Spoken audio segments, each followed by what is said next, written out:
Falta el equipo 2 y el 5. Ah, no, el 5 ya. El 2, el 7.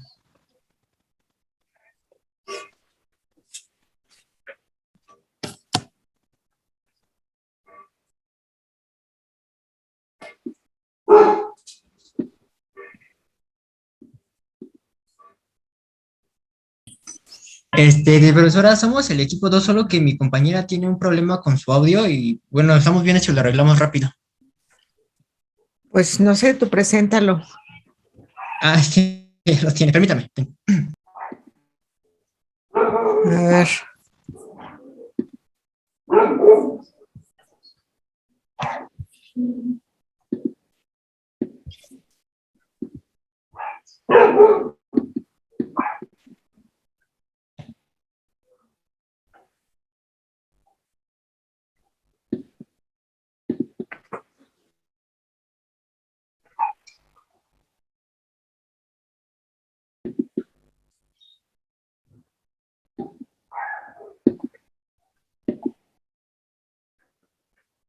A ver, entonces, ¿ustedes son del equipo 2 o Sí, cuál? así es, el equipo 2.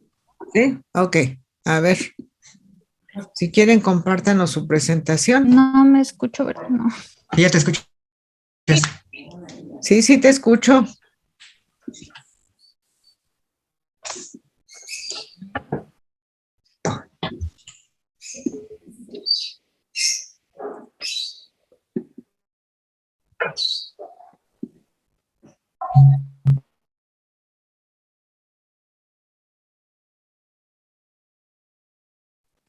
Ok.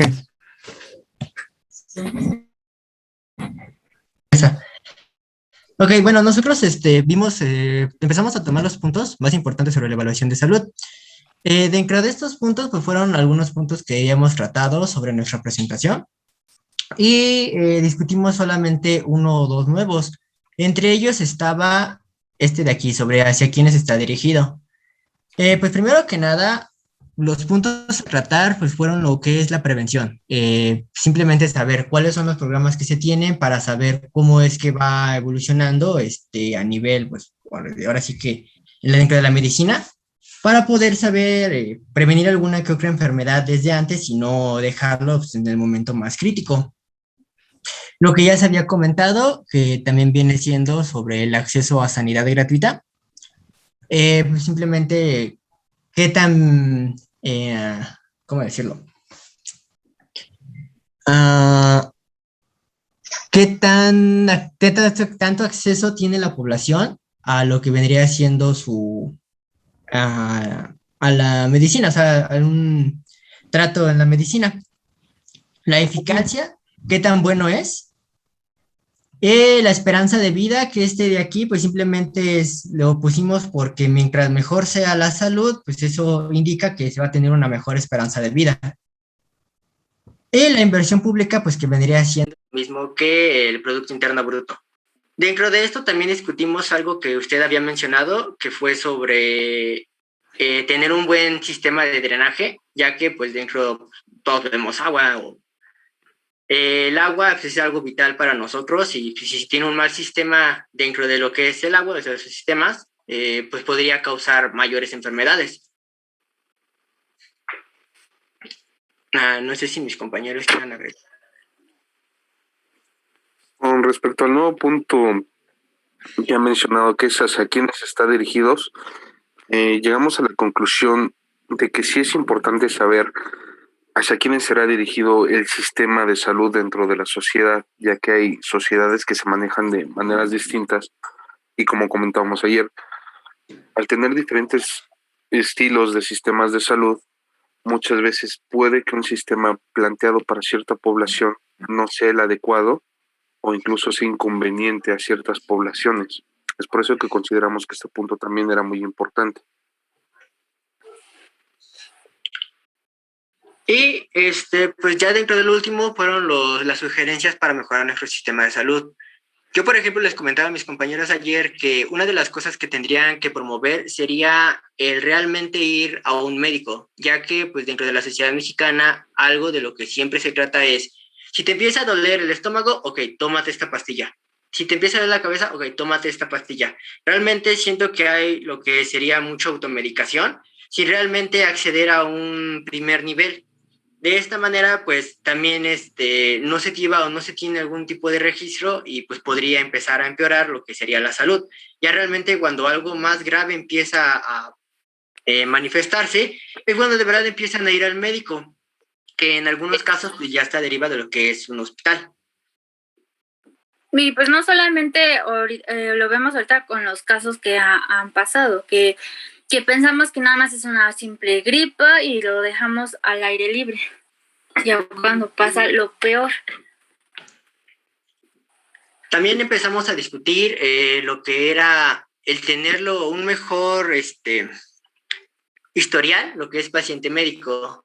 Una de las cosas que también discutimos fue que muchos también de los mexicanos es, si este doctor no te ayuda, empieza a cambiar de doctor, cambiar. Empieza a haber muchos cambios entre doctor de primer nivel. Entonces, eso produce que muchos de ellos ya pierdan ese registro que se tenía para poder seguir el tratamiento. O también los médicos por lo general dicen que puedas regresar a una revisión para saber cómo está evolucionando pues la enfermedad o si ya se curó en su totalidad, cosa que pues también no siempre se realiza. Cuando uno empieza a sentirse mejor, realmente lo empieza a dejar y deja de asistir.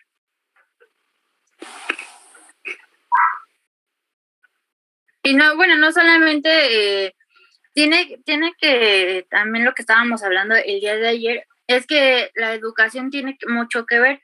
¿Por qué? Porque cuando nos sentimos ya bien, ni siquiera terminamos el tratamiento que nos dan. Ya nos sentimos bien y al segundo día tal vez ya lo dejamos y no lo terminamos. No lo terminamos por la misma razón de que decimos, ya, me siento mejor, ya está ahí y ya no lo vuelvo a tomar. Pero ahí hay complicaciones muy, muy grandes. ¿Por qué razón? Porque se deja el tratamiento, puede el virus o la bacteria siga todavía y no sea ya totalmente, no estoy diciendo que se elimine totalmente, pero que se elimine algo. No sé si me bien entendí en esa parte. Pues de hecho, dentro de lo que comentábamos, existía esto que menciona la compañera. No existe un compromiso por parte de ambas partes, tanto del sector salud como del paciente. ¿A qué me refiero? Cuando tú tienes un problema médico, muchas veces, y como mencionaron mis compañeros, asistes al médico por primera y única ocasión, esperando que sea la primera vez que se solucione. Cuando el médico te brinda un tratamiento, también es muy sencillo que el médico solo brinde el tratamiento de un día. No existe una prolongación de este tratamiento y aunque él te diga que es necesario que tú asistas recurrentemente para ver cómo va evolucionando tu enfermedad, nosotros como pacientes tomamos la primera dosis y en cuanto nos sentimos bien dejamos de asistir al médico o ya mejor dicho, no volvemos a asistir. Por lo tanto, ya no existe un historial que pueda ser seguido de manera adecuada, que es lo que comentábamos. También uno de los problemas es el hecho de crear esta famosa resistencia microbiana, por el hecho de que nos automedicamos, asistimos solo una vez al médico y no damos tampoco esa oportunidad para poder generar un historial sobre qué es lo que está pasando con nuestras enfermedades. Por ejemplo, entonces fueron uno de los puntos que tomamos. También, pues, dado lo que decía la lectura, era tener una mayor cantidad de personal y pues también tener una mejor infraestructura.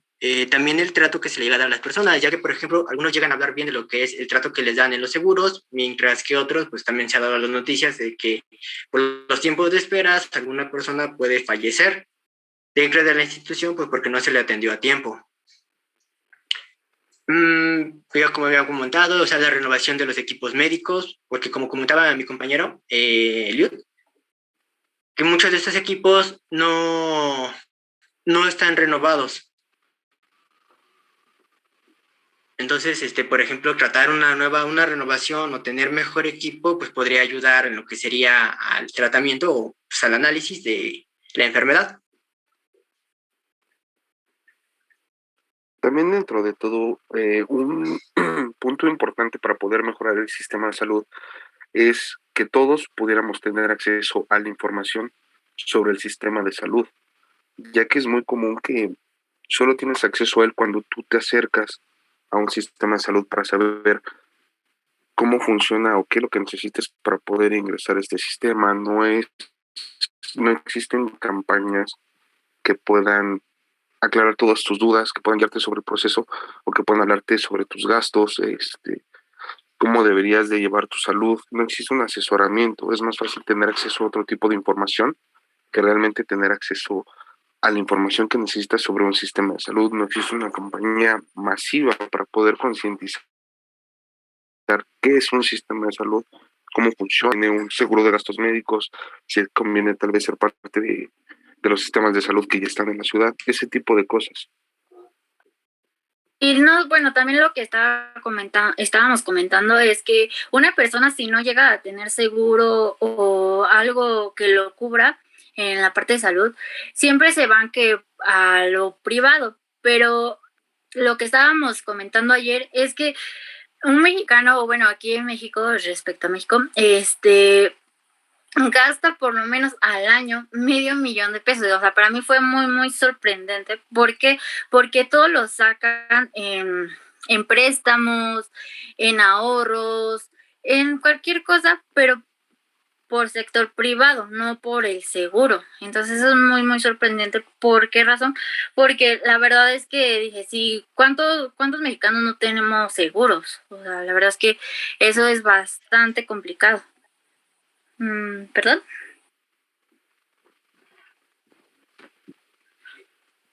No, está bien, está bien.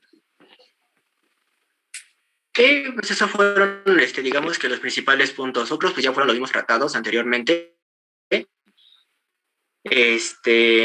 Y pues principalmente estuvimos discutiendo lo que fueron algunas de las experiencias. Por ejemplo, se hablan a veces cosas malas del seguro, por ejemplo, de sus tratos, pero pues no siempre llega a ser así. En algunas ocasiones pues hasta los costos llegan a ayudar o llegan a, por ejemplo, a reducir, pues aunque sea una parte considerable para que pues, en algún tratamiento pues, no vaya a ser tan caro. De hecho, Sí, yo No. perdón. A ver, por favor. Sí, sigue. Les estaba yo contando a mis compañeros por experiencia a mí. Yo tuve buen servicio en la parte del seguro, pero también hubo un mal servicio con otras familias. O sea, tiene mucho que ver en la parte económica porque yo me pude ahorrar bastante dinero, pero por tener el seguro. Tener el seguro social. Ajá. Y bueno, con respecto al habla de cómo los tratan, a mí les comentaba a mis compañeros que a mí me trataron de maravilla, como si yo estuviera en uno privado. Pero con respecto a otras experiencias, no es lo contrario, hablan muy mal. Claro. Sí, de hecho, sí. perdón. No. Lo que comentábamos también es que implica mucho el cómo se mira el propio sistema, al menos desde dentro como desde fuera. Porque incluso un ejemplo es, el IMSS hace un par de años instauró algo que le llamaron el programa Ser IMSS. Ajá. Este programa se basaba básicamente en el hecho de mejorar el trato entre personal y entre pacientes. Un punto no implícito dentro de este programa es que se dejara de ver como un paciente y se comenzara a ver como un cliente para mejorar el trato, cómo es que te gustaría ser tratado. Entonces, esto hizo una mejora en muchos sectores, pero al mismo tiempo también hubo una deficiencia en otros tantos, ¿no? Porque no puedes cubrir todas las áreas esperando que todo esté bien. Si tú dentro del mismo sistema de salud cubres algo, terminas descuidando otras cosas. La atención mejoró realmente, sin embargo, también sucede que por parte de las personas también comenzaron a ver muchas mejorías. ¿Qué es lo que sucede con este programa? Este tipo de programas son muy buenos para mejorar los sistemas de salud, cambiar el enfoque y la perspectiva que puedas tener sobre alguien para mejorar el servicio, como lo hizo el programa SERIMS, que realmente lo que dijeron fue, Cuando tú visitas el hospital Los Ángeles, ellos te tratan como un cliente. El cliente siempre tiene la razón y merece la preferencia. Entonces, esta fue la idea central del programa SERIMS. Dejar de ver al paciente como un paciente y comenzarlo a ver como un cliente. Sin embargo, por parte de muchas personas dentro de la institución, esto también genera una deshumanización, porque dejas de ver el problema del paciente y comienzas a ver lo que el cliente solo pide y necesita. Bueno, de hecho, lo que habíamos comentado es que tanto el ISSSTE como el Seguro Social, y digamos que se mencionan esos dos porque pues son los que cubren un porcentaje importante de la población. En cuanto a atención, digamos, de seguridad social. Aquí el punto es que este servicio, el servicio que debe de dar tanto el IMSS como el ISSSTE, son servicios prepagados, ¿no? Ya se los había comentado. O sea, ¿qué quiere decir esto? Que nosotros, o sea, ya hicimos un pago como si fuera un seguro de gastos médicos. Eso está cubierto, ¿de acuerdo? Por lo tanto, nosotros somos un cliente. Nosotros somos un cliente. O sea, el Seguro Social y el ISSSTE no son de ninguna manera organizaciones, digamos, de apoyo para personas desprotegidas. Y en el concepto de así como la atención médica humanitaria, ¿no? Humanitaria en el sentido de pocos recursos, en realidad no debiera de ser así, porque el servicio ya lo pagamos. Es así como las personas que tienen un seguro de gastos médicos mayores, bueno, están pagando mensualmente una cantidad.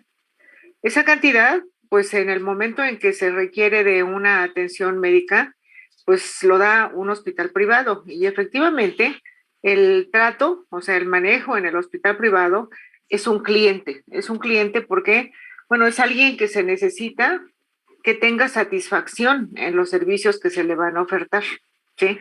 Que debe de ser eficaz, debe de ser eficiente, debe de ser seguro. Ajá. Entonces, no tendría que haber una diferencia con respecto a lo que se maneja en el IMSS y el ISSSTE. Realmente lo que nosotros no vemos en general es que no hay demasiadas quejas de Pemex, no hay quejas de Sedena, ni tampoco de Marina. Lo cual quiere decir que, bueno, es una población que tiene una cobertura y que no tienen problemas serios, porque si no, ya también se supieran. Sin embargo, yo les preguntaría a ustedes si en algún momento han escuchado quejas de los militares o de los marinos, sus familias y de la gente de Pemex. Normalmente no se escucha, ¿sí? Entonces, bueno, esto implica que nosotros sí debemos de tomar en consideración que somos clientes de seguridad social con un servicio prepagado. Por lo tanto, somos clientes. Por lo tanto, necesitamos que nos den una buena atención. Entonces, ese cambio conceptual lo debemos tener todos, ¿no? Ustedes como estudiantes de la universidad es una prestación, o sea, no es una obra de caridad, es una prestación que está dando el gobierno para ustedes y por lo tanto debe de haber un buen trato. Entonces muchas veces, digamos que la gente pues dice, me tengo que aguantar porque si no, no me dan la consulta, si no, no me dan los medicamentos, si no, pues, y no debiera de ser así. O sea, sí tenemos que cambiar un poco el concepto.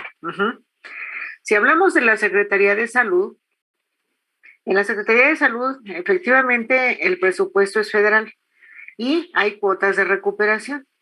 Pagan la consulta a un costo bajo, dependiendo de su capacidad económica, pero hay un pago, ¿no? Pero bueno, el gobierno federal es el que da la mayor cantidad de los recursos, ¿no? Y no por eso quiere decir que no le den una buena atención. Ahora, lo que decían, hay personas a las que les va muy bien en el Seguro Social, hay otras a los que no tanto. En fin, una de las cosas que buscan los procesos de certificación hospitalaria es justamente que se dé un buen trato en todas. hay organizaciones que han avanzado mucho en esto y que son también de atención masiva, ¿no? Por ejemplo, la Secretaría de Hacienda.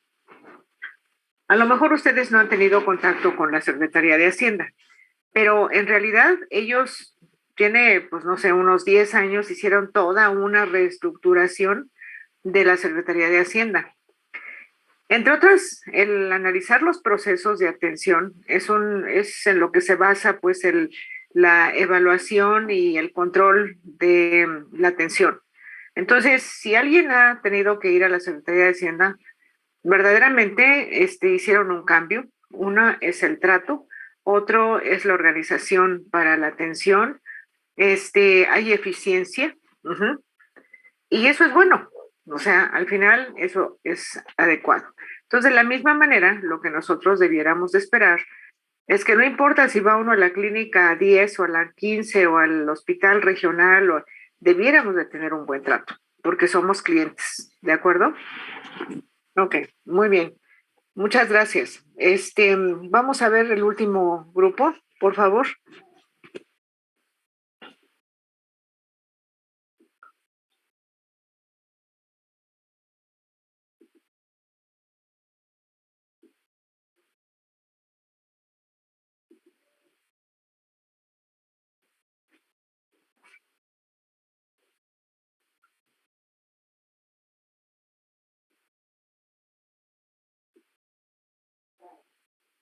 A ver, ¿quién tiene la presentación?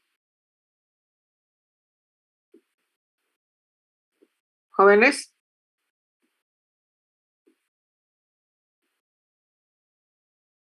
Hola. Sí, creo que seguíamos nosotros, pero quisiéramos ver si nos da permiso porque un compañero está en otra clase, nos daría permiso de mañana, ¿Por qué? si se puede. ¿Pero por qué? O sea, ya ustedes son los últimos, ya sus compañeros ya presentaron. O sea, ¿cuál es la razón de que no lo pueden Deme 2 minutos, le mando un mensajito. Ok. Le mando un mensajito. Bueno, a ver, mire, yo les voy a compartir una lámina. Tenemos que cerrar con esta parte, pues, de de la cuestión del sistema de salud, a reserva de que quedamos en que íbamos a hacer, pues, un análisis, ¿no? Y hacer una propuesta que nos pueda ayudar a todos, ¿no? ¿Sí? Entonces, déjenme ver si lo puedo compartir.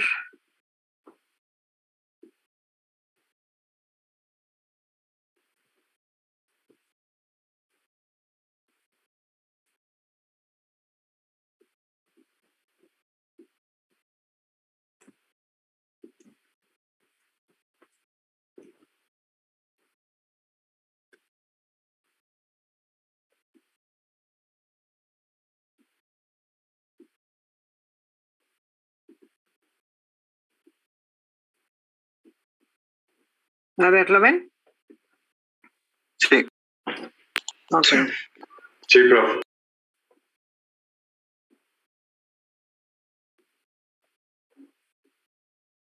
Ok.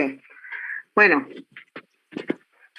tenemos aquí, ¿se acuerdan que hay una organización que se llama el Instituto de Salud Pública, ¿no? Y que habíamos dicho que su función como instituto es estar al pendiente y vigilar que las cuestiones epidemiológicas y los planes de salud pues, se lleven a cabo y que esto tenga un resultado adecuado en la salud de la población. ¿Sí? Entonces, bueno, la salud pública tiene que ver con varios aspectos. Uno, muy importante, es en las áreas laborales, ¿no? Finalmente, ¿cuánto tiempo las personas que trabajan pasan justamente en su ambiente de trabajo? ¿Cuántas horas consideran ustedes diarias o semanales? De 6 a 8 diarias. Se En el supone que mejor de mínimo los casos, 8, ¿no? mínimo son Pero 8. a veces que a 10 horas, ¿no? Más. Sí, o sea, puede haber variantes, ¿no? Pero como mínimo son 8 horas, ¿no? De esas 8 horas, más el tiempo de transporte y todo esto, estamos hablando de que muy probablemente entre 10 y 12 horas las personas están en la cuestión laboral. Y entonces, bueno, pues se tiene que analizar el medio en el que están laborando, ¿no? Por ejemplo, los efectos que pueda tener de problemas de salud por la actividad que desarrollan. Uh-huh. Por ejemplo, si en un momento dado es un ambiente demasiado ruidoso, ¿sí? Pues, ¿qué va a pasar? Que van a tener afectación en los oídos, uh-huh. Van a tener alteración en su sistema nervioso por estar en un ambiente inadecuado. ¿Y qué se tiene que hacer? Bueno, pues estas áreas laborales deben de dar al personal lo necesario para protegerse, ¿no? Si fuera ese caso del ambiente ruidoso, bueno, pues deben de dar protectores a los oídos para amortiguar eso y que no el personal tenga pues un problema de salud, ¿no? No nada más eso, ¿no? O sea, hay muchas cuestiones que se tienen que regular. Por ejemplo, los sitios de trabajo, los niveles de iluminación, los tipos de ventilación, inclusive digamos, la zona en donde se trabaja, los colores tienen mucho impacto, ¿no? En que tengan un buen desempeño o que los mismos colores sean muy cansados y que el personal tenga un mayor agotamiento. Uh-huh. Entonces, tiene que hacer un trabajo. Hay normas específicas que indican cómo debe de ser los ambientes laborales. Uh-huh. Y esto, pues lo tiene que regular la Secretaría del Trabajo. Todo está escrito, o sea, todo está definido, y ahí el punto es que, pues todo mundo, acate, pues la normatividad, ¿no? Si hablamos de los hospitales, y bueno, probablemente por ahí está Marco, él trabaja en un hospital. Trabaja en un hospital, en un área de radiología. Y bueno, él nos podrá decir cómo es la situación, digamos, de su ambiente de trabajo. O sea, qué tanto es un ambiente adecuado, qué tanto es estresante, qué tanto es problemático, en fin, o sea, él nos podrá decir en un momento cuál es su percepción. Y que también, bueno, pues tiene la cuestión de problemas de salud, inclusive personas que trabajan de pie mucho tiempo, bueno, pues acaban con un problema circulatorio, ¿no? De varices justamente por estar tanto tiempo. Ahorita se está dando un fenómeno de este asunto del home office. Bueno, pues ahí el otro problema es al revés. Hay que estar sentado mucho tiempo y está habiendo problemas circulatorios también, ¿no? Entonces, la salud pública tiene que regular justamente los ambientes laborales, el aspecto político, el aspecto económico y social. La parte política, pues es justamente la cuestión de normatividad que se debe de tomar en cuenta, se deben hacer auditorías de tal forma que el ambiente sea adecuado. En el hospital, por ejemplo, ustedes que muy probablemente varios de ustedes vayan a trabajar en hospitales, pues se van a dar cuenta de que dependiendo de las áreas es la situación en la que ustedes se van a ver involucrados, ¿no? Por ejemplo, las áreas de cirugía, las áreas de terapia intensiva, que son áreas críticas, bueno, el mismo ambiente es diferente, ¿no? De un área, por ejemplo, de consulta externa, un área de laboratorio clínico o un áreas de diagnóstico de electrofisiología, de las áreas de radiología, es diferente. Y también es diferente el tipo de presiones a las que van a estar sometidos, ¿no? Entonces, el diseño inclusive de hospitales ha ido cambiando afortunadamente, ¿no? Anteriormente los hospitales eran blancos, ¿no? O sea, y esto, la indicación era porque pues eran lugares que tenían que parecer muy limpios, ¿no? Sin embargo, esos colores son muy agresivos para el paciente, muy agresivos para el personal que trabaja. Hoy han ido cambiando a través de estudios psicológicos y, y arquitectónicos que ayudan a que los ambientes sean mejores. Por ejemplo, el hecho de que una persona llegue a un área de hospitalización, pues debe de ser un lugar agradable, cálido, tranquilo, porque ya de por sí lleva un problema de salud. Y entonces si llega a un sitio que es frío, que es agresivo, eso le va a afectar emocionalmente y no va a colaborar para su tratamiento. Pero los que trabajamos en hospitales, pues también tenemos que ver que el ambiente sea adecuado, que sean lugares organizados, que tengan ventilación, que los colores sean adecuados para el trabajo que se desarrolla, en fin. Entonces, a lo mejor hay cosas que uno de repente como que no ubica, pero es muy diferente de trabajar en un lugar ordenado, organizado, ayuda mucho a que las relaciones interpersonales inclusive funcionen de una mejor manera. Uh-huh. Bueno, obviamente la parte laboral pues tiene que ver con la productividad. Ambientes que son muy agresivos, pues se ve inmediatamente que la productividad del personal disminuye o aumenta según sea el caso. La otra cosa es que pues tiene que haber dentro de la actividad laboral un programas de carrera, o sea, un plan de carrera para las personas, ¿no? O sea, si ustedes en un momento dado entran a trabajar y no buscan tener una actividad cada vez mayor, eh, abarcar más campos, aprender cosas, pues seguramente si se quedan todo el tiempo haciendo la misma actividad, pues se van a hartar, se van a aburrir, van a dejar de ser productivos, no van a tener esa capacidad de invención y de avance, que es lo que de alguna manera también nos ayuda, pues a sentirnos bien, ¿sí? Entonces, otra parte importante, pues son las prestaciones de ley, y dentro de ellas está, pues, la seguridad social, ¿no? La atención médica. Actualmente muchas de las empresas lo que hacen es, pues, ofrecer a su personal un seguro de gastos médicos con cierta cobertura. ¿Para qué? Para que el empleado y su familia estén tranquilos, sientan que su empresa las apoya y que tienen una cobertura en salud, ¿no? Les conviene más a veces a las empresas hacer, digamos, esa contratación de este tipo de seguros que hacer que el personal pierda tiempo en hacer colas, para una consulta, para buscar una incapacidad, para un procedimiento. O sea, eso va en detrimento de la actividad productiva de las empresas, de cualquier tipo de empresas. Entonces, bueno, obviamente aquí están pues el IMSS, el ISSSTE y las demás organizaciones que ya sabemos. Muy bien. Por otro lado, la salud pública también tiene que ver con educación, ¿no? Educación, sabemos que un pueblo más educado es un pueblo más consciente de las cosas, es un pueblo que busca el progreso y entonces, bueno, pues eso finalmente es una retroalimentación positiva para que la persona pues cumpla con sus expectativas, haga su plan de vida y vaya teniendo metas a cumplir, ¿no?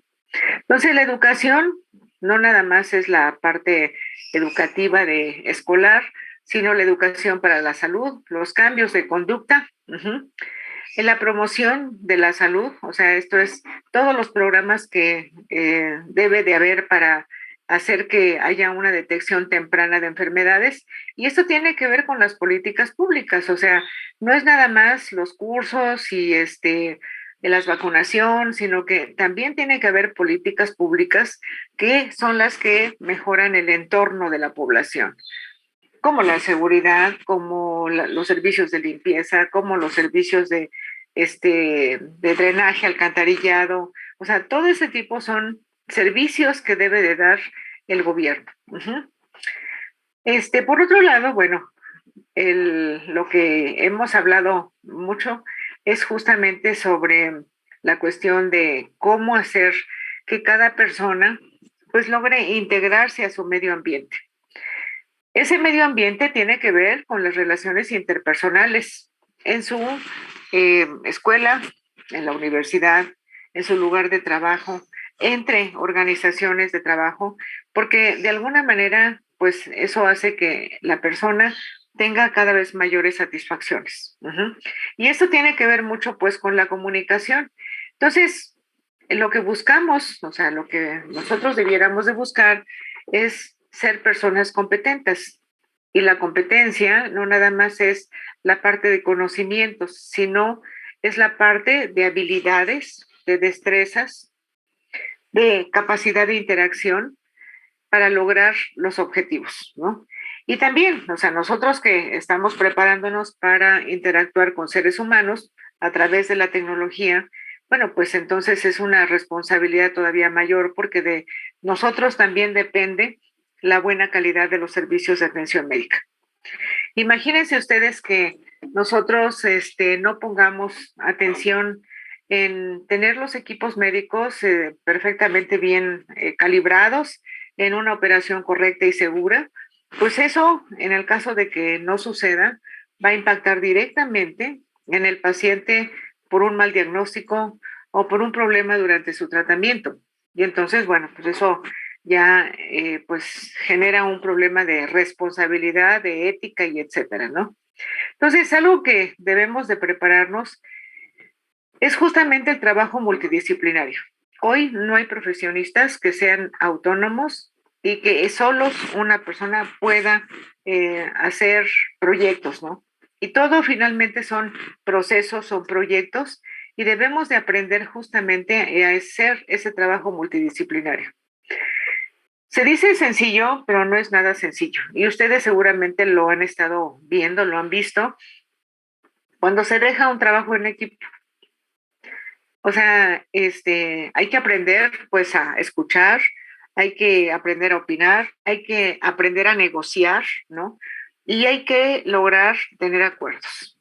¿Por qué es importante esto? Bueno, porque la actividad del ingeniero biomédico pues es una actividad multidisciplinaria, ¿ve? Ya vamos a revisar ahí, vayan buscando de todas las definiciones que tienen ustedes que les han dado de ingeniería biomédica, o sea, cuál es su actividad, a qué se va a dedicar, y van a ver que en todo pues es un trabajo multidisciplinario, que van a tener que trabajar con médicos, con personal técnico, con administradores, con gente que es digamos, de las áreas de apoyo, con todo el personal. Y la primera recomendación para ustedes es que tienen que aprender a manejar las relaciones interpersonales. Ustedes son parte de todo un engranaje para lograr un objetivo. Entonces, como parte de ese engranaje, pues deben hacer esa interacción. Y eso se logra a través de los grupos multidisciplinarios. Entonces, bueno, la salud pública pues tiene que ver con todo, con las personas, pero con el entorno en donde cada uno se desenvuelve. Acuérdense que la definición de salud pues es muy amplia, o sea, es tener resuelto, ¿no? Los problemas fisiológicos, los problemas emocionales, el lograr que estén en un ambiente estudiando, trabajando, investigando, cualquiera de las actividades, pero que esté en concordancia pues con su medio ambiente. Entonces, por esa razón, la salud pública tiene que ver con todo esto, que son como los supervisores de lo que está pasando, ¿ok? Bueno, no sé si ya están, a ver, miren, por ejemplo, de lo que hemos estado hablando, en una misma zona, en una misma ciudad, vamos a hablar o en una misma delegación, en el caso de la Ciudad de México, nos encontramos que tenemos una serie de organizaciones, como lo hemos visto, por ejemplo, de Secretaría de Salud, de ISSSTE, de IMSS. Tenemos ahora las farmacias, los consultorios de farmacia, los consultorios privados, los hospitales privados. Entonces hay una oferta, digamos, una oferta grande de servicios de salud. Y bueno, pues simplemente no se ha resuelto. No se ha resuelto a pesar de que hay multiplicidad, ¿no? Si nosotros vemos en el caso de la Secretaría de Salud, pues lo que tienen ellos son centros de salud y tienen una cobertura en todo el país porque esa la han hecho de muchos años atrás, entonces todo tienen centros de salud. Esos centros de salud hay de diferentes tipos. Realmente no hay una gran estandarización. Depende de la zona, pues es el tamaño, los recursos y en fin, ¿no? Entonces hay algunos pequeños, otros más grandes y así. Como segundo nivel de estos centros de salud están los hospitales generales. La Secretaría de Salud tiene hospitales generales y entonces un grupo, digamos, de centros de salud de una región es la que puede acudir a un hospital general de segundo nivel cuando es necesario. Generalmente, los pacientes son enviados del centro de salud para la atención hospitalaria o quirúrgica o en fin. Entonces, aquí tiene que haber una derivación. En el ISSSTE, que sabemos que tiene una infraestructura más pobre, mucho más pobre, porque es una participación bipartita, gobierno y trabajadores del gobierno, ¿no? La burocracia, toda la parte de la Secretaría de Educación, las universidades, en fin, tienen derecho al ISSSTE, ¿ok? Entonces, ellos en general tienen pues más débil la infraestructura y lo que tienen son consultorios, cuando mucho clínicas, y tienen sus hospitales regionales, que los hospitales regionales generalmente están en las cabeceras de los estados, ¿no? Entonces, si viéramos, por ejemplo, en el Estado de México, bueno, pues en Toluca están los hospitales regionales. En el caso de Hidalgo, pues están en Pachuca, en Puebla, pues están en Puebla, en Morelos están en Cuernavaca, entonces ahí, y los pacientes son derivados de los consultorios hacia el hospital regional. Y en el caso del Seguro Social, pues ahí tenemos varios tipos también. Tenemos clínicas, tenemos clínicas hospital, que son de primer nivel, tenemos las unidades médicas familiares, que son las que más han estandarizado para la atención de primer nivel. Y todos ellos tienen un hospital de segundo nivel, que está captando a los pacientes de cierta región, ¿no? Entonces, por otro lado, pues tenemos consultorios privados, tenemos hospitales, tenemos todo, las farmacias, la consulta de las farmacias, pues es muy enfocado a el manejo sintomático de la enfermedad, como mencionaban sus compañeros hace un momento. Entonces, bueno, yo no quisiera pensar, aunque no lo descarto tampoco, el hecho de que en la medida que los médicos recetan medicamentos, pues también tienen un pago por ese motivo, ¿no? Cosa que se vuelve poco ético, ¿no? La actividad del médico. Entonces, ven ustedes que traemos aquí pues toda una mezcla y que entre todo esto no se logra tener una buena atención médica. Y lo que menos se logra, pues, es tener un cuidado adecuado de la salud, ¿de acuerdo? Ok. Bueno, vamos a ver ahora la presentación que falta. Espero que ya estén listos.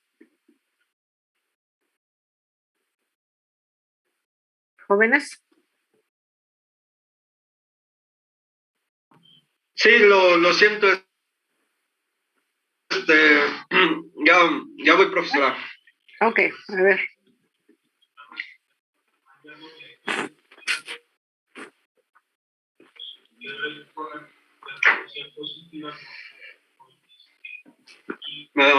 Estoy abriendo el archivo. Ok. Marco, ¿qué opinas de los ambientes de trabajo? A ver, compañeros, sí, ¿no lo tienen a la mano? Marco Montalvo. Sí, profe, aquí estoy.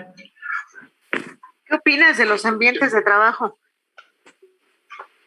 Pues nosotros que estamos muy pegados al sector hospitalario, que trabajamos ahí como técnicos radiólogos en el hospital o en laboratorios, sí es muy complicado el ambiente, tanto de pacientes como de compañeros de trabajo.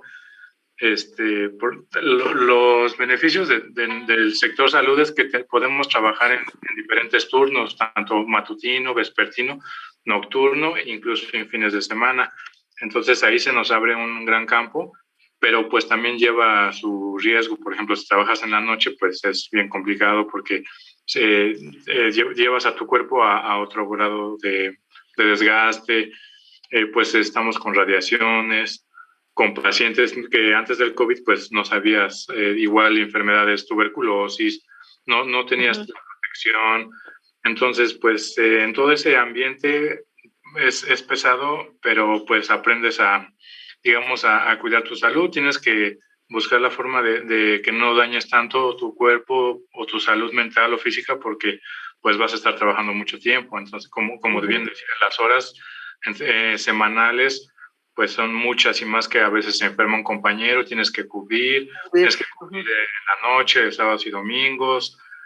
Pues es pesado, y incluso con compañeros ya biomédicos que he conocido, pues igual están en la noche, los llaman o son por llamados, y entonces tienen que estar ahí al pendiente. Pero es como mucha explotación, pero pues si te agrada o te gusta, la verdad es que vale mucho la pena estar en ese ámbito. Fíjense que, bueno, en los departamentos de ingeniería biomédica, una de las cosas que se debe de hacer son programas de rotación. Esto es, o sea, no es bueno que los ingenieros estén siempre en un mismo servicio.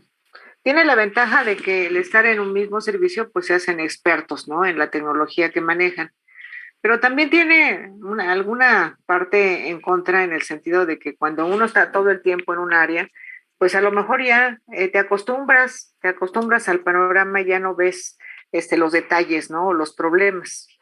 Por otro lado, pues hay servicios que son sumamente estresantes, porque, bueno, pues la situación de los pacientes por la problemática, ahorita, por ejemplo, las áreas críticas, pues son muy estresantes, no nada más por la gravedad de los pacientes y la necesidad de tecnología, sino por el riesgo, ¿no?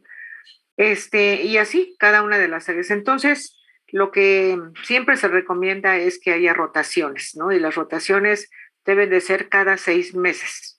Cada 6 meses, ¿para qué? Justamente para cambiar de ambiente y para respirar un poco y ver otras cosas, aprender otras cosas, ¿no? Entonces, sí se debe tener mucho cuidado con eso, porque hay personas que verdaderamente no aguantan el estrés, y pues eso va en detrimento de su salud, ¿no? Hay personas que finalmente dicen, ¿sabes que yo no soy para hospital? Y pues ahí nos vemos, yo no me convence pues estar. Entonces, afortunadamente, bueno, hay muchos campos, pero sí es importante el cuidado de la salud física y de la salud emocional, la salud mental, porque sí puede repercutir en problemas de salud, ¿ok? A ver, Sí, vamos a ver. Bueno, sí, está bien. Ya, listo. Lo siento, profesora.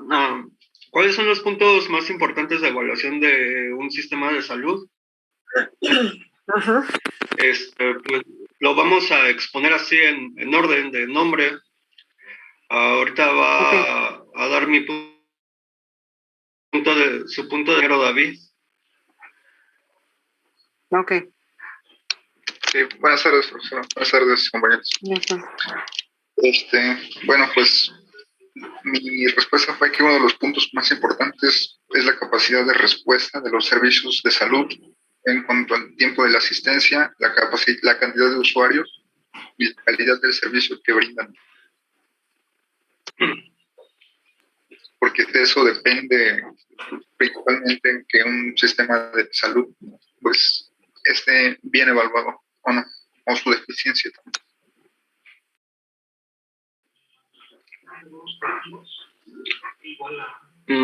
Creo que Adam. ¿Voy yo, profesora? Sí.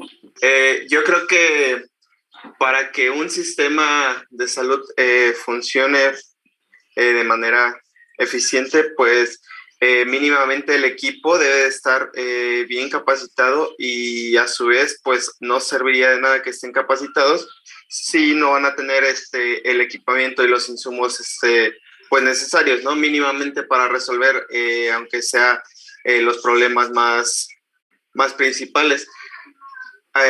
A su vez creo que pues para que el sistema también funcione, eh, los pacientes, el personal que va a atenderse a este sistema, pues tiene que cooperar porque me ha tocado ver en distintas ocasiones que pues los pacientes hablan, no sé, hablan mal de los médicos, de las enfermeras y todo eso, pero también pues todos esos pacientes no llevan de acuerdo el tratamiento adecuado, cortan el tratamiento porque ya sienten avances, ya sienten mejoras, entonces pues no llevan de acuerdo el tratamiento como debe de ser. Entonces creo que esta es una de las principales problemáticas que hacen que un sistema de salud no funcione. Entonces, bueno, ahora va Armando, va a dar su punto de vista. Hola, pues yo un poco de lo que platicamos la clase pasada. Yo considero que un sistema de salud debería de tener, en la medida de lo posible, atendida a la población, pues de zonas un poco lejanas a hospitales, ¿no? O sea, regiones donde no se puede atender de la mejor forma, pero al menos tener una densidad médico-población, pues no tan, pues baja, por así decirlo, ¿no? O alta, perdón, en este caso. Yo, pues porque tengo familiares que son de pueblitos y así, y a veces la atención médica puede ser un poco complicada en cuestión de tiempo y recursos, ¿no?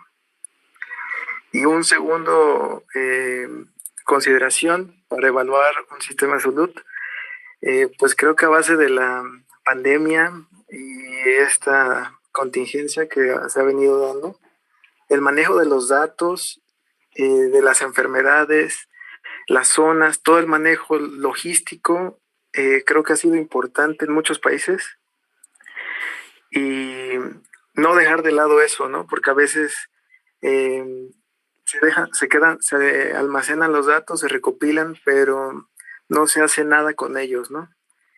Hasta dentro de un año o cuando cambia el gobierno en turno es cuando se hacen campañas y se analizan los datos, pero del ciclo anterior, ¿no? Y por último, yo pensaría que también es importante el desarrollo tecnológico. Aquí en México es complicado desarrollar tecnología, no porque en sí mismo pues sea difícil el término, el proceso burocrático, sino porque a veces no, el ingeniero médico o el desarrollador de tecnología pues no está bien informado, ¿no? A veces no es tan fácil sacar a vender las cosas, ¿no? O a producción, como lo que pasó con algunos ventiladores que se produjeron, que pues sí estuvo muy padre, ¿no? Se produjeron muchos ventiladores, pero no todos salieron para asistencia, ¿no? Algunos se quedaron porque no tenían la normativa para poder salir, ¿no? Ahora sí, mi compañero César, gracias. Muy bien, a mi parecer hay dos grandes divisiones, ¿no? Una sería dentro del hospital, que vendrían entrando ahora sí que el área del trato de pacientes, la medicación, la instrumentación médica y cosas. Ya en el segundo punto entra el político, que vendría siendo ya administración, comanda, presupuesto, etcétera.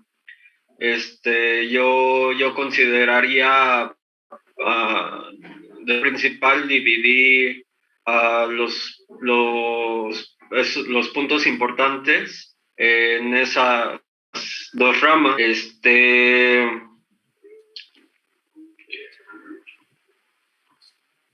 Ahora, espérame, ¿cuáles son sus sugerencias para mejorar nuestro sistema de salud? Ahorita va a hablar mi compañero David. Sí, bueno, pues una de mis sugerencias sería aprovechar los recursos tecnológicos de los que podemos valernos, como la telemedicina, con fines preventivos y aumentar la tecnovigilancia, supervisiones de rutina en cada uno de los centros de salud y hospitales. Dado que si no se puede conseguir por el momento más fondeo, más presupuesto para inyectar el sistema de salud, pues es necesario cuidar lo que se tiene y hacerlo, preservarlo mejor, el mayor tiempo posible y en las mejores condiciones. Gracias por su tiempo. Ahora yo, profesor, voy a comentarle lo que creo. Y bueno, algunas de mis sugerencias sería, como ya muchos de mis compañeros lo han mencionado, no sé, promover la salud, la educación respecto a la salud, promover campañas, porque, bueno, bien sabemos que México tiene muchos problemas de salud. Somos de los primeros lugares en obesidad, problemas de hipertensión, diabetes, y creo que esto, más que nada, aparte de México, también es una problemática en todos los sistemas de salud en el mundo, porque creo que no hay una suficiente educación respecto, por ejemplo, no sé cuántos de mis compañeros ahorita sepan, no sé, dar RCP, algún tratamiento de primeros auxilios, algo por el estilo. Entonces creo que esa es una problemática que podría solucionarse. Asimismo también llevar a cabo, no sé, los chequeos pues más básicos que se pueden hacer desde casa, no sé, la presión arterial, saturación de oxígeno, detalles que si lo supiéramos podríamos prevenir muchas de las enfermedades que afectan a nuestro país. Okay. Bueno, ahora yo quise dar un punto de vista un poco diferente, solo para pues dar auge a quizá la conversación. Crear un sistema blockchain que unifique la consulta de expedientes clínicos.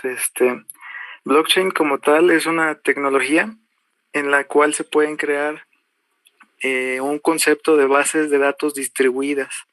Normalmente un hospital tiene bases de datos de sus pacientes, de sus personales, de todo.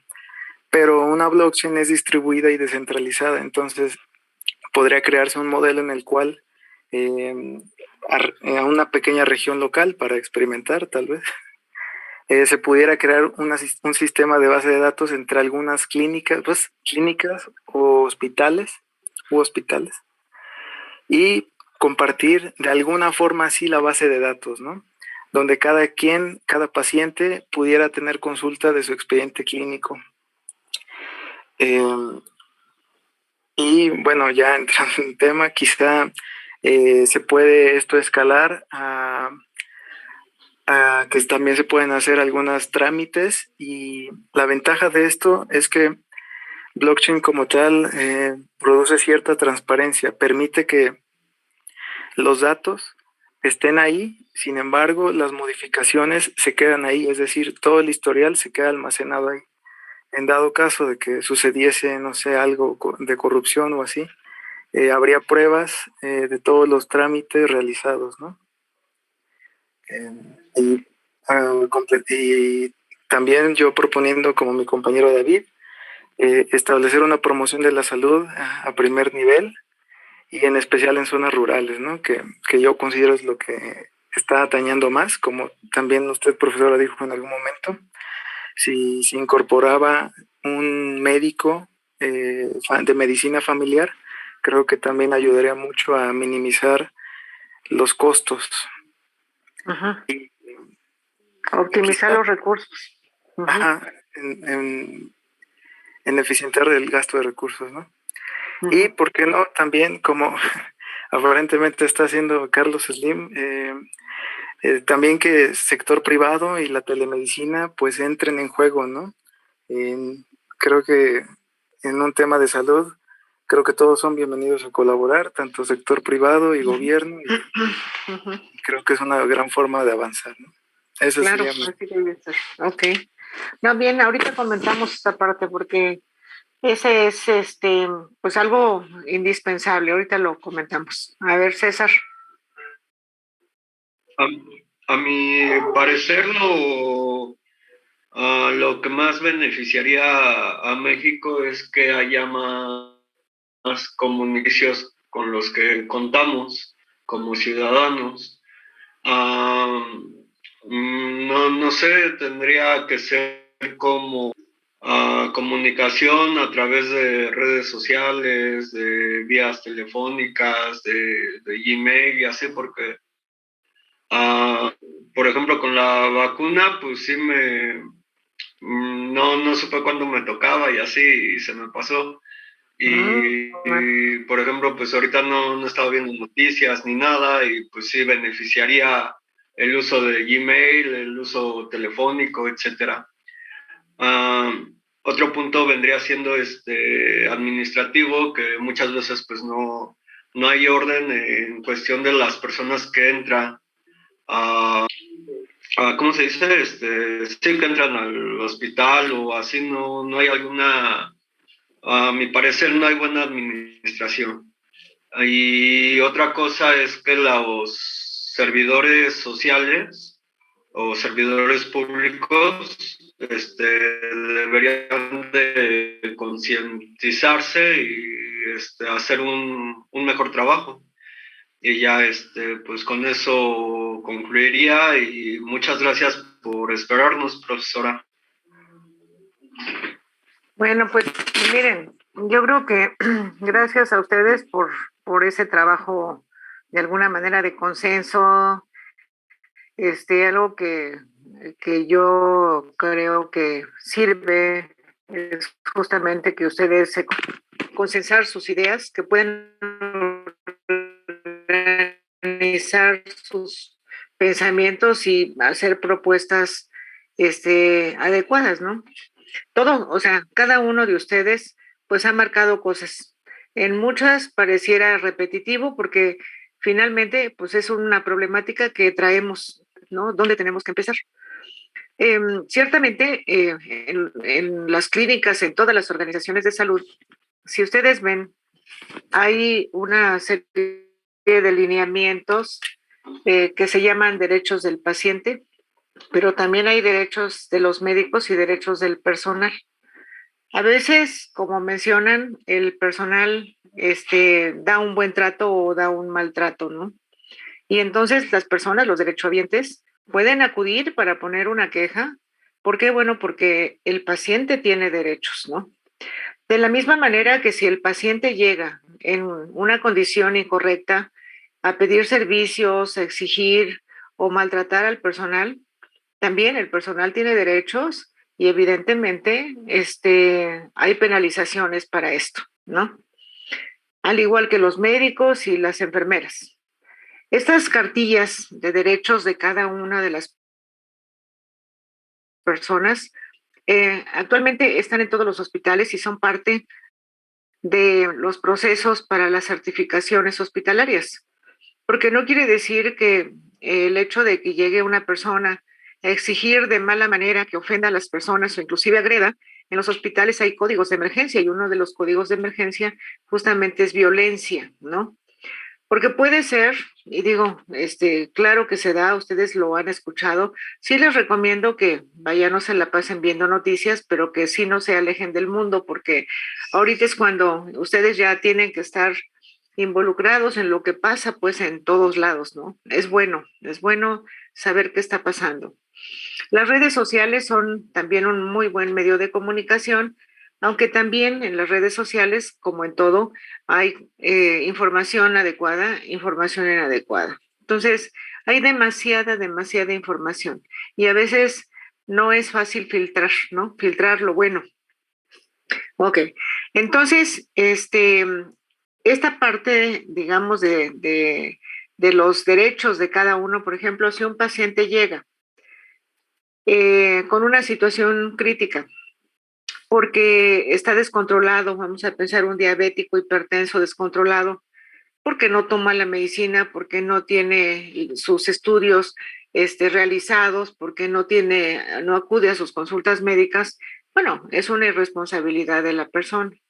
Y si desafortunadamente esa persona llega a tener un problema mayor y fallece y la familia dice es que no lo atendieron, es que no esto, no, bueno, cuidado. O sea, también hay responsabilidad de los pacientes y de los familiares. Por eso es que hoy los cursos que dan de educación para la salud no nada más se los dan al paciente, sino que tiene que haber familiar responsable que esté vigilando que las cosas se hagan, ¿no? Ok. Bueno, coincidimos en que, bueno, el punto crítico, el punto importante que hay que atacar sin descuidar los otros niveles de atención médica es el primer nivel, ¿sí? Ese primer nivel, o sea, así como yo les mostré este diagrama en donde hay de todo, ¿no? ISSSTE, IMSS, Seguro Social, Secretaría de Salud, el INSABI que nadie sabe porque no existe como tal, dijeron que iba a ser el que iba a dar la cobertura en salud para toda la población desprotegida, y en realidad creo que lo único que iba a pasar es que los hospitales de la Secretaría de Salud pasarían al INSABI. Los centros de salud ahora serían del INSABI, porque no hay ningún plan que se conozca real de lo que va a ser esa organización de salud. Bueno, supongo que la razón de hacer el INSABI es porque la Secretaría de Salud está como que haciendo un doble papel, ¿no? Realmente el papel de la Secretaría de Salud debe de ser normativo, no debiera de ser operativo. Entonces, lo que yo creo, y no estoy segura, pues porque no lo hemos visto, es que el INSABI lo que iban a hacer era pasar todos los centros de salud, toda la infraestructura hospitalaria que tiene la Secretaría de Salud a esto que se llamaría INSABI. Vamos a esperar, ¿no? Bueno, ahora, la propuesta esta de el expediente electrónico, esa es una muy buena propuesta. Miren, imaginen ustedes que tienen una población pequeña, como les había mencionado, un lugar acotado en cuanto a población, una ciudad chica, no sé, de 50,000 habitantes, en donde obviamente hay diferentes organizaciones que prestan los servicios de salud. Sin embargo, si hacemos un censo de la población, de toda la población, para saber qué servicios de salud tiene, ya sea que tengan IMSS o que tengan ISSSTE o que vayan a la Secretaría de Salud o a dónde está yendo la gente. Y por otro lado, el censo de la infraestructura sanitaria que hay. O sea, hay consultorios de la Secretaría, hay clínica hospital, hay unidad médica familiar. ¿Qué cosa hay, no? Yo les había dicho que así como lo han hecho en muchos países, de unificarlo a un solo sistema de salud, se ve como la mejor alternativa, porque entonces los recursos se pueden organizar mejor y se pueden dar de una forma estándar a la población, para que no unos tengan más que los otros, como nos pasa a nosotros, ¿sí? No se puede, por lo menos, por lo pronto no se puede, por muchos intereses, por los sindicatos, en fin. Pero si nosotros hiciéramos ese censo y podemos evaluar la infraestructura que tiene la Secretaría de Salud, no nada más en cuanto a edificios o lugares, sino los edificios, la infraestructura, el equipamiento y el personal, ¿sí? Se habla mucho de que hay centros de salud abandonados, de que no van los médicos, de que no hay atención médica, ahí está, pero no existe como tal, ¿no? Por otro lado, el ISSSTE tiene sus consultorios que también están muy deficientes, y por otro lado está el Seguro Social, que es el que tiene más recursos, ¿sí? Bueno, por ahí en las láminas que yo les di de atención, de los niveles de atención, ¿recuerdan? Ahí dice, ¿qué debería haber en cuanto a equipo de salud para una población de 5,000 habitantes? Tiene que haber un consultorio con tales y tales recursos, ¿sí? Entonces, Si nosotros hacemos un mapeo de esa información en esa zona piloto que se analice, siempre se habla de que se van a repartir recursos al sector salud, pero bueno, entonces hay que ver a quién se le tiene que dar. Y lo que sería ideal es que tanto la Secretaría de Salud o el INSABE, como se llame, el ISSSTE, el Seguro Social y a lo mejor Pemex o Marina o Sedena tengan la misma infraestructura, ¿sí? Ya no hablamos de una unificación en un solo sistema de salud, sino que haya un equilibrio, una estandarización en todas las organizaciones de salud para que el que le toque ir al Seguro Social tenga una buena atención, pero el que va también al ISSSTE sea el mismo nivel de atención, porque haya el mismo personal, la cantidad de personal necesaria para la atención y los recursos, sobre todo los recursos en materiales, en medicamentos, en estudios, en todo, ¿sí? Entonces, no sería una unificación, pero sí sería, digamos, equilibrar el sistema para que toda la población tenga un buen sistema de salud. Ahora, como parte de ese proceso, pues se debiera de tener la cartilla de salud, una cartilla de salud que sería como el expediente clínico del paciente. Entonces, cada persona debe tener su expediente. Idealmente debe de ser de manera electrónica para poder tener una estandarización de información y eventualmente tener la capacidad de procesar, ¿no? Porque a veces México no participa en todo lo que son estos análisis de metadatos de inteligencia artificial? Pues la razón es que no hay información estandarizada. ¿Quiénes son los que tienen un mejor sistema, una mejor organización? Es el Seguro Social. ¿Por qué? Porque sí ha tenido recursos, sí tiene recursos.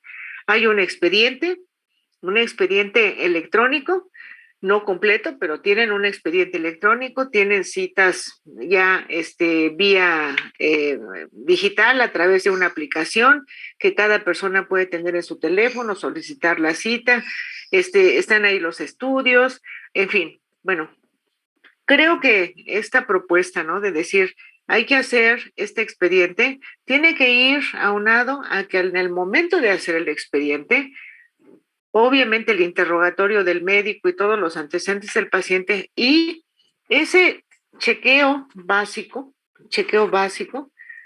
de los signos vitales, de datos de laboratorio, a lo mejor una placa de rayos X. Hay mucha tuberculosis en México.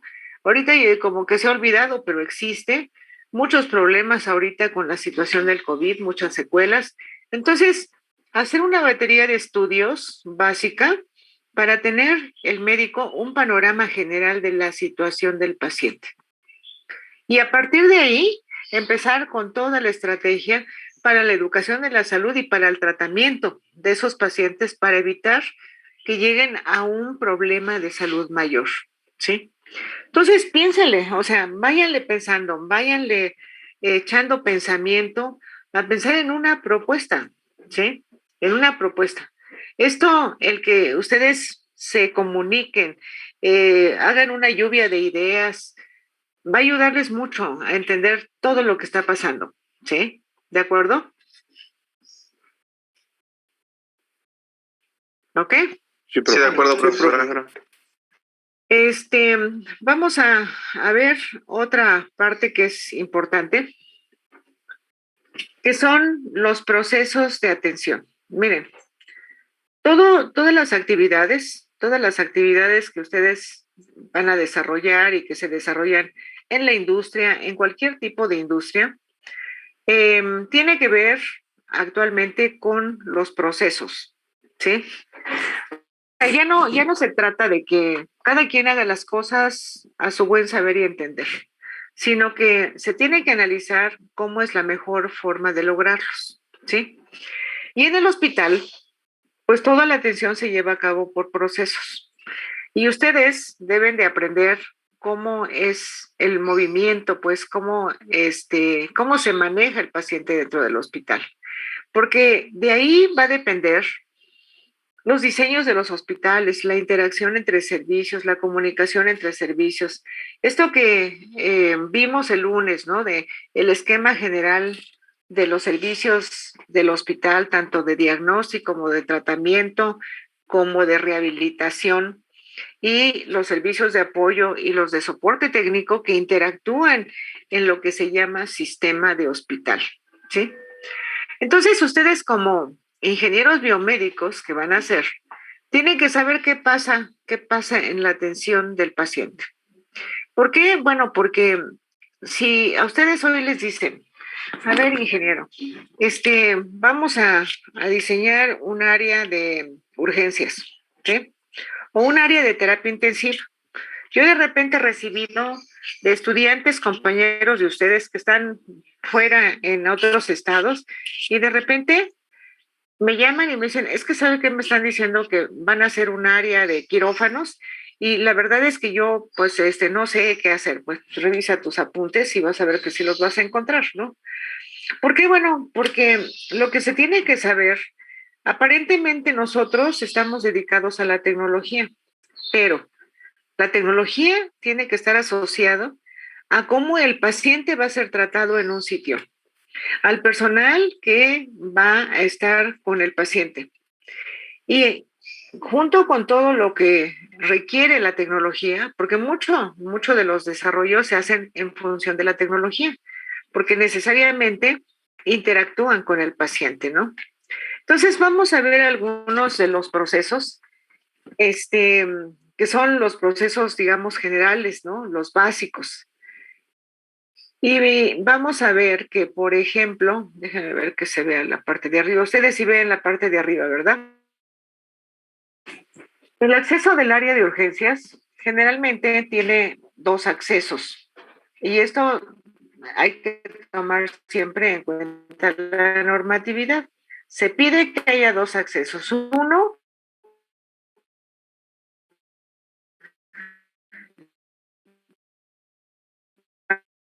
a lo que es el paciente ambulatorio, que puede llegar caminando o llega en una ambulancia, ¿no? Entonces, el paciente ambulatorio, que es un acceso diferente. También la situación del paciente es diferente, ¿no? Por más que sea urgencias, pues el de las ambulancias muy probablemente venga en otra condición. Entonces, vamos a ver, el paciente ambulatorio llega, obviamente, al ser urgencias, pues debe recibir una atención inmediata. Y inmediata quiere decir no más de 3 minutos, ¿sí? Este tipo de procesos se tienen que estar midiendo en cuanto a tiempos para ver que efectivamente sean procesos de atención eficientes. Entonces, el paciente llega y llega con algún familiar, el familiar es el que tiene que llegar a las áreas de admisión para dar la información del paciente, que lo registren y etcétera.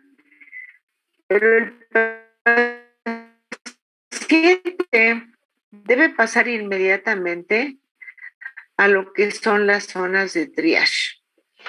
Triage es un que se generó hace cientos de años y que utilizaban en las guerras para poder hacer una categorización de la gravedad de los soldados que caían en las guerras, ¿no?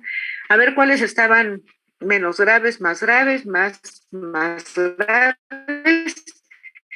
Y entonces son un sistema de direccionamiento de acuerdo a la necesidad. Esta área de triage, pero ¿qué es lo importante de ahí? Pues el consultorio tiene que estar atendido por personal. En medicina hay médicos que se encargan que se entrenan para ser urgenciólogos, y así se llama la especialidad, urgenciólogos. La otra son los paramédicos, ¿no? El personal que se entrena como paramédico y que obviamente pues sabe identificar problemas, sabe tomar signos vitales, o las enfermeras que están en las áreas de urgencias, pues también deben de saber.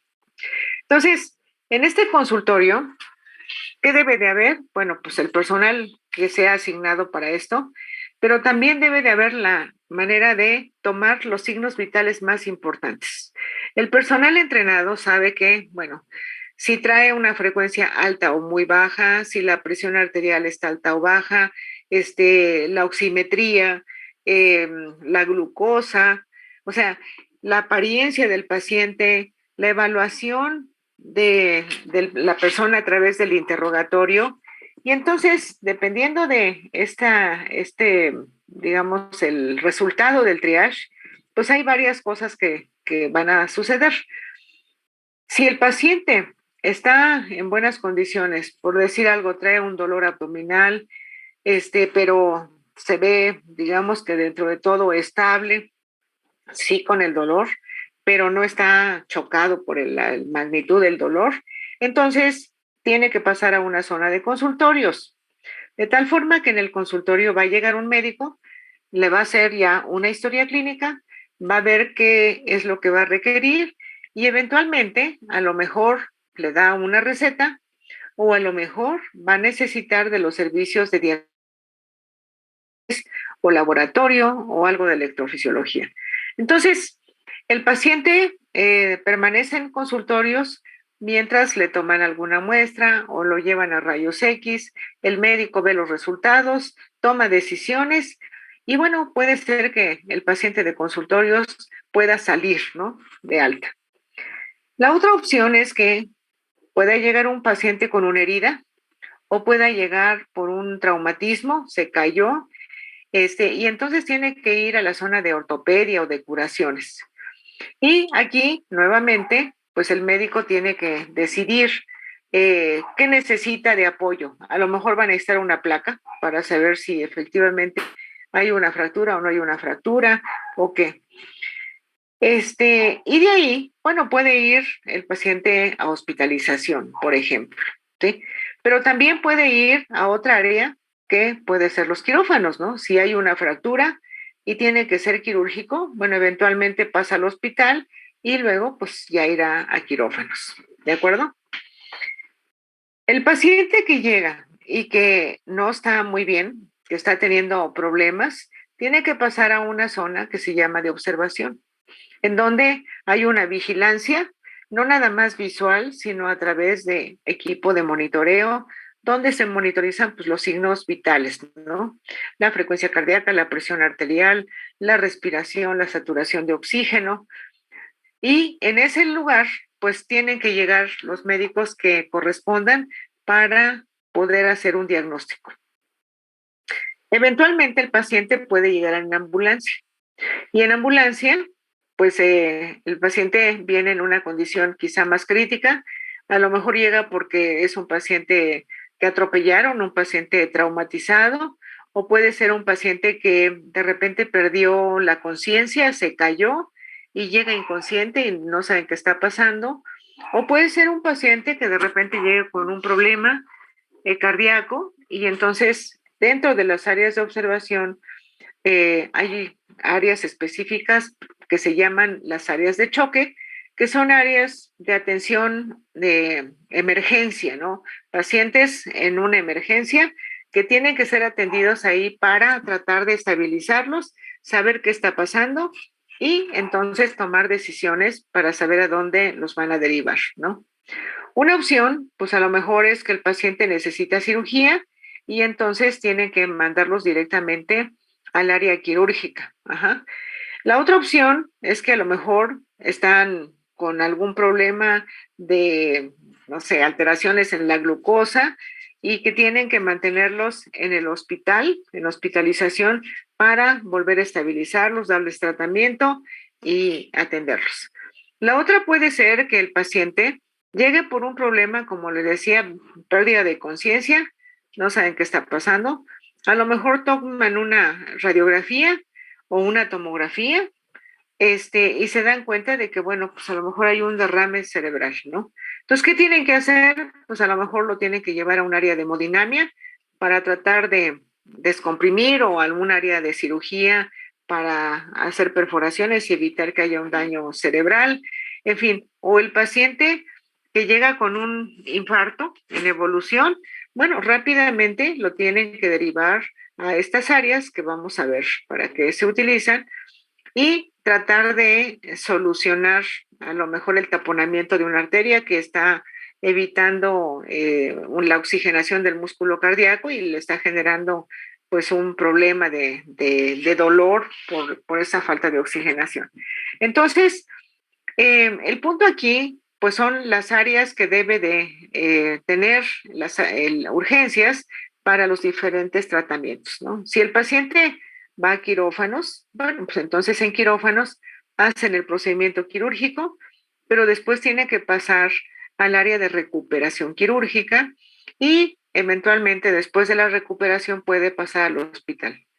Pero también puede ser que de quirófanos el paciente no salga muy bien, salga inestable, salga con problemas y entonces tendrá que pasar a un área de terapia intensiva. Y de ahí, eventualmente, pues saldrá al hospital.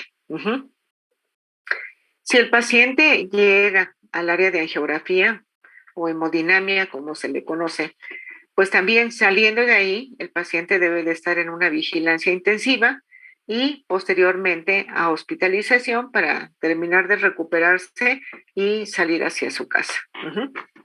Tenemos, o sea, siempre, en todos los casos, las áreas de apoyo clínico. Siempre van a estar los rayos X, los estudios de imagenología, laboratorio clínico o electrofisiología, ¿no? Por ejemplo, el paciente que llega en una ambulancia con un dolor precordial y que sospechan que puede estarse infartando, pues ¿qué es lo que van a necesitar? Pues que le hagan una electrocardiografía o le hagan una ecocardiografía para poder ver qué está pasando con el paciente, ¿no? O si el paciente está con una pérdida de conciencia y se dan cuenta de que hay un problema cerebral, bueno, pues eventualmente a lo mejor van a necesitar algunos estudios para identificar cuál es la gravedad del problema y cómo lo deben de manejar, ¿no? Entonces, estas áreas, en principio, observación, ortopedia, consultorios, admisión, pues son las que corresponden al área de urgencias, ¿no? Y cada una de ellas pues tiene una descripción que vamos a ver más adelante y que nos va a permitir saber qué necesitamos de espacios, qué necesitamos de equipamiento para armar un área de urgencias, ¿no? O sea, las áreas de urgencias, así como cualquiera de las otras áreas del hospital, pues salen justamente del tipo de hospital y de la necesidad que tengan los pacientes que acuden a él, ¿sí? Vamos a ver otro. ¿Qué hora es? No sé qué hora es. 7:37. Hoy ya son 135. Bueno, entonces, vean ustedes que esto, pues son procesos que se tienen que conocer, ustedes los deben de conocer, porque eventualmente, por ejemplo, ahorita, ¿no? En una situación de los ingenieros que están en los hospitales, pues las áreas de urgencia son las más saturadas, ¿no? Porque son la puerta de entrada de todos los pacientes que están en condiciones críticas. Entonces, eventualmente, lo que se han tenido que hacer son áreas complementarias de urgencias. ¿Para qué? Bueno, pues para hacer el diagnóstico rápido del paciente. Imagínense, pacientes que llegan ahorita con COVID, ¿no? Vamos a pensar que esta área de urgencias se va a un problema de atención de pacientes con COVID. El paciente puede llegar caminando, ¿no? Y tiene que llegar al área de triage. ¿Qué es lo que van a ver ahí? Bueno, pues le tienen que hacer la evaluación de sus signos vitales. Eventualmente tienen que hacerle los estudios de rayos X. Ahorita lo que están haciendo, pues no nada más es una placa, sino es la tomografía. ¿No es así, Marco? Sí, la verdad es que primero mandan la placa, dependiendo cómo va el estado del paciente. Si lo ven que tiene buena saturación o que sus signos vitales están estables, pero con sospecha les mandan una placa. Pero si ya está, digamos, más del pacientito, y ya le mandan tomografía. Bueno, entonces ese triage, o sea, lo que ahorita menciona su compañero es, si el paciente trae signos vitales razonables, o sea, una saturación arriba del 90% por lo menos, bueno, entonces lo mandan al consultorio, de aquí lo mandan a hacer una placa de rayos X, regresa, ven la situación, le dan tratamiento y se va a su casa con sus indicaciones, ¿sí? Pero si el paciente llega aquí y ya trae un problema de baja oxigenación, o sea, abajo del 85%, ya trae insuficiencia respiratoria, fiebre, etcétera, ¿a dónde va a ir a dar? Bueno, va a ir a observación y de observación seguramente lo van a mandar a hacer una tomografía, que es el que va a dar la información de la condición del pulmón del paciente, y de ahí, pues a lo mejor, en el mejor de los casos, lo pueden mandar a una terapia intermedia o al área de hospital con su oxígeno y en fin, o si las condiciones están más críticas, pues puede ser que pase a una terapia intensiva y en la terapia intensiva, bueno, pues ya decidirán si hay una intubación y una conexión para apoyo. En fin, o sea, este tipo de flujos de trabajo son muy importantes que ustedes los vayan conociendo para que sepan cómo es el movimiento pues, del paciente dentro del hospital. Los hospitales se diseñan de acuerdo a las necesidades de los pacientes, ¿sí? Entonces, yo les voy a mandar 3 diagramas para que por favor los analicen, los revisen y mañana los vamos a comentar, ¿de acuerdo?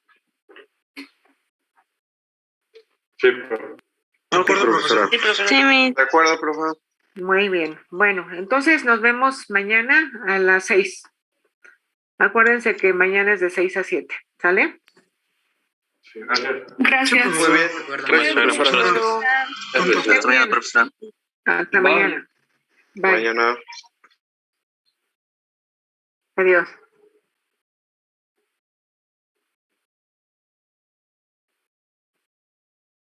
Profesora, Mande, tenía una duda. dime. Con respecto a mi equipo, nos asignó sistema respiratorio. Ajá. Entonces, Aparato